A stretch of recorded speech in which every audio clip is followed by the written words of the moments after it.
নিয়ম মেনে কাজ করুন, প্রয়োজন হলে টাকা রোজগার করুন। পঞ্চায়েত প্রধানকে এমনই পরামর্শ দেওয়ার অভিযোগ উঠেছে একজন বিডিওর বিরুদ্ধে।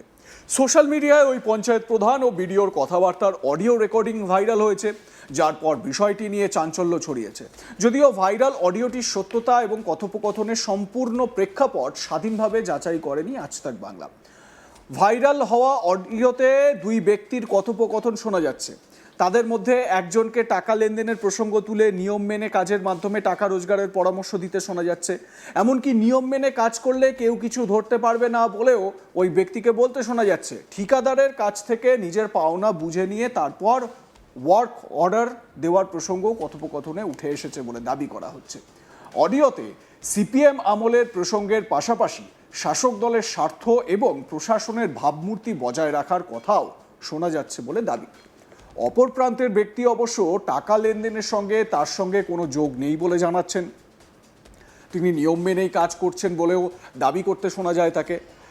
ভাইরাল অডিওটা এবার একবার শোনাই আপনাদের, শুনুন। ও তো আসছে না তো স্যার, লিপি আসেনি। আরে আপনার, আমি দেখেন সোজাসুজি কথা বলি, আপনার যদি ওর থেকে টাকা নেওয়ার হয় নেন না, নিয়ে কিন্তু আপনি দেন, ওকে ওয়ার্কআউট দিয়ে কাজটা করান। এর থেকে আর কত বাকি বাংলা বলবো? আপনি আপনি কাজ তো করান না। আরে কি লজ্জার কিছু নাই তো। আপনার 2 টাকা কামান না কামালে প্রধান কত টাকা পায়? 5,000 টাকাও পায় না। সেটা নিয়ে আমি বলছি না, কিন্তু আপনি হচ্ছে যা করার করে আপনি কাজটা উঠান না। আপনি নিজে বেকার এইগুলি দেখেন তো, অন্য গ্রাম পঞ্চায়েত গুলো তো ছিল, তারা কি টাকা কামাচ্ছে না? তারাও কামাচ্ছে টাকা, কিন্তু কাজও তো করতেছে। আপনি টাকাও যদি কামাতে না চান, আবার কাজ না করলে টাকা কামাবেন কি হবে? টাকার কোনো গল্প নেই এই জায়গাটাই। আমি বলছি তো, আমি খোলামেলা কথা বলছি আপনাকে, এখানে লজ্জা হওয়ার কিছু নাই। প্রধান হয়েছেন, টাকা কামাবেন, কিন্তু টাকাটা কামান, কাজ করে কামান না, তাহলে আপনারও ভালো লাগবে। আপনি কাজই করছেন তো কামান কি হবে? এবার তো লোকে আসবে, এরপরে আপনার 5 বছর পিরিয়ড চলে যাবে, তখন দেখা যাবে সারাংপুরের মতন। সারাংপুর আগের বোর্ডের 3 কোটি টাকা পড়েছিল, ওই প্রধান কামাতেও পায় নাই, কাজও করতে হয় নাই। আপনি কি চান সেরকম হোক? আবার আমাদের কথা শুনতে হচ্ছে, কোন দিকটা আপনি চান?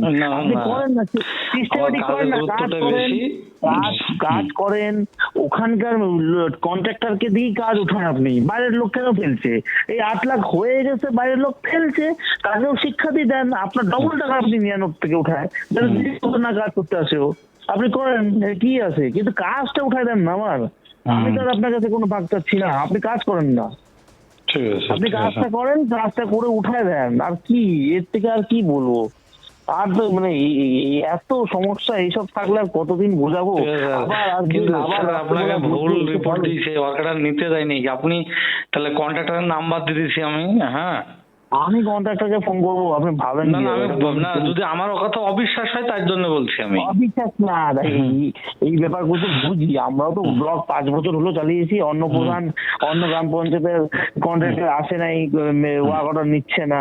ও টাকা যতক্ষণ না দিবে আপনি ওয়ার্ক অর্ডার দিবেন, আমি জানি। তা কি হয়েছে? আরে লসটার কিছু আমি জানি তো সবই। আপনি ওকে ডাকেন, ডেকে নিয়ে ভালো মতন বলেন যে আমার এত টাকা লাগবে, দেন, ওয়ার্ক অর্ডার নেন, শেষ। একটা যুক্তি সম্মত নেন, দেখা যায় ও আবার ভিখারি না হয়ে যায়, তো ওকেও তো কাজ করতে হবে। হ্যাঁ, ওইভাবে করেন। এই কেসে কোনো টাকা লেনদেনটা নাই স্যার। তো লেনদেন করেন নাই, তাহলে ভুল করছে, তার জন্য ওয়ার্ক অর্ডার নিচ্ছে না। ও তো দিতে চাইছে, আমি যা খবর আছে। তো এই ভাইরাল অডিওটার সত্যতা আজ তাক বাংলা যাচাই করেনি, প্রথমেই আপনাদের বলে দিই। কিন্তু এই ভাইরাল অডিওতে যেটা শোনা যাচ্ছে সেটা কি? পঞ্চায়েত প্রধান তিনি বলছেন যে না, আমার টাকা পয়সা সেরকম কোনো ব্যাপার নেই।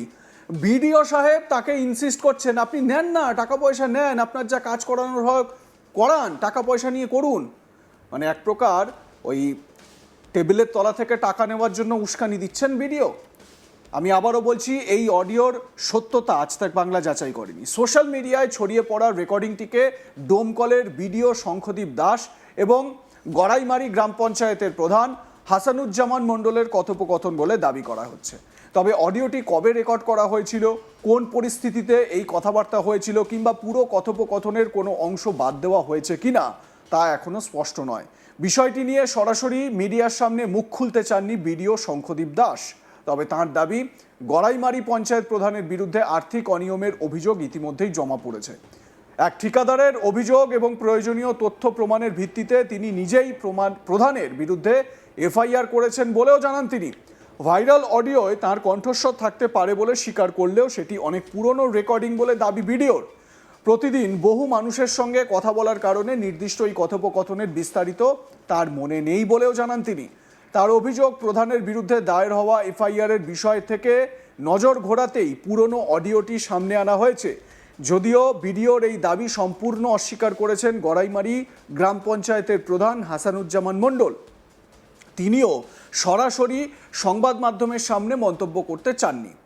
তার অভিযোগ, নিম্নমানের কাজ হওয়া সত্ত্বেও বিভিন্ন এজেন্সির বিল মিটিয়ে দেওয়ার জন্য তাকে চাপ দেওয়া হয়েছিল। এমনকি ভিডিও নিজের পছন্দের এজেন্সিকে কাজ পাইয়ে দেওয়ার জন্য চাপ দিতেন বলেও দাবি করেছেন তিনি। হাসানুজ্জামানের আরও অভিযোগ, তাকে সরাসরি কাটমানি নেওয়ার প্রস্তাব দেওয়া হয়েছিল। সেই প্রস্তাব প্রত্যাখ্যান করায় তাকে উদ্দেশ্যপ্রণোদিতভাবে ফাঁসানোর চেষ্টা হচ্ছে বলেও দাবি পঞ্চায়েত প্রধানের। গড়াইমারি গ্রাম পঞ্চায়েতের প্রধান হাসানুজ্জামান মণ্ডল কি বলছেন এই ভাইরাল অডিও সম্পর্কে শুনুন। অঞ্চলের উন্নয়নের জন্য প্রতিনিধি নির্ধারিত করেছে এবং আমি অঞ্চলের প্রধান। আমার প্রাপ্য কিন্তু বিডিও অফিসের মাধ্যমেই কিন্তু আমার অঞ্চলের সুযোগ সুবিধাগুলো আদায় করব, এটাই আমি জানতাম এবং সেগুলোই আমাদের ট্রেনিংয়ে করা হয়।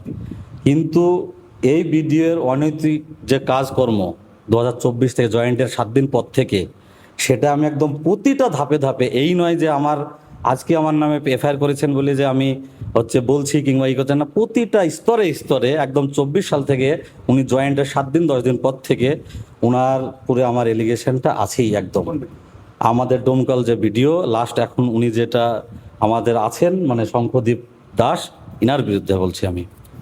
তো কিভাবে ওনার সঙ্গে আমার বিবাদটা শুরু হয়ে গেল, সেটা হচ্ছে 2024-এ যখন বাংলার বাড়ি যে রাজ্য সরকার যে ঘরগুলো দিচ্ছিল, সেগুলোতে খুব কড়াকড়ি যেন পাকা বাড়ির ব্যক্তি যারা কোনো রকম টাকা না পায়, যেহেতু রাজ্য সরকার দিচ্ছিল সেই টাইমে। তারপরেও আমরা রেজুলেশন করে যে কিছু পাকা বাড়ি, যেমন 22টা উল্লেখ করে দিয়েছি একদম, যে এদের পাকা বাড়ি, এরা কোনো মতেই টাকাটা পাবে না স্যার। কিন্তু আপনার যে সার্ভেয়ার আছে তাদের রিপোর্ট অনুযায়ী তারা পাচ্ছে, এটা আপনাকে আটকাতে হবে। আর প্রকৃত যারা কাঁচা পাপক বাড়ি প্রায় 122টা মতো লিখিত দেওয়া আছে, তারা কিন্তু ঘরগুলো পেল না, অথচ যাদের না পাওয়া তারা দিল। সেটা আমার পঞ্চায়েত রেজুলেশন এবং আমার রিসিভ কপি, ভিডিওর এই 24 সালের রিসিভ কপি, সেটাও আমার কাছে আছে এখনো। সেটা আমি আপনারা যাওয়ার আগে দেখিয়ে দিচ্ছি। এখান থেকে শুরু হয় ভিডিওর অনৈতিক কাজের আমার বাধা দেওয়া।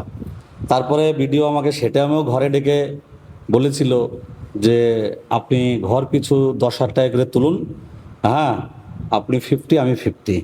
আমি কিন্তু কোনো টাকার পিছে যাইনি, যেমন না যোগ্য লোক পাক, আমি কোনো কিছুর মধ্যে জড়াবো না, আমি পারবো না।